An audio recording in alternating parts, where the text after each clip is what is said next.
The CRED program is unique in that it's a wraparound program. So you have programs where people go out and speak to the youth. You have programs where people try and rehabilitate at-risk black men who are in these communities that are segregated. But Curtis, you emerged as one of the people that CRED is really using as a role model. You know, you were involved in a life of crime. You came from a background that most people may not have even lived to talk about.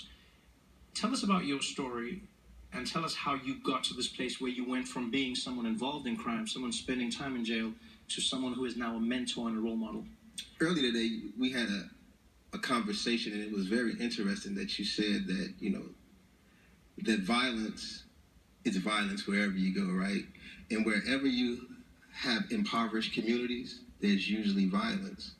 And you also said that you grew up in an abusive household. I did as well. I'm not proud of being labeled as one of the former leaders of a Chicago street gang here. I can remember my grandmother coming home from, they have CAPS meetings here in Chicago, right?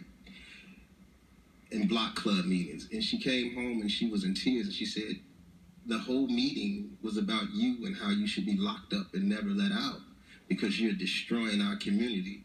And it didn't settle in at that particular time, but as I got older and my grandmother passed, and I always thought back that one day I'm going to make my grandmother proud, and I think that's what I'm doing today.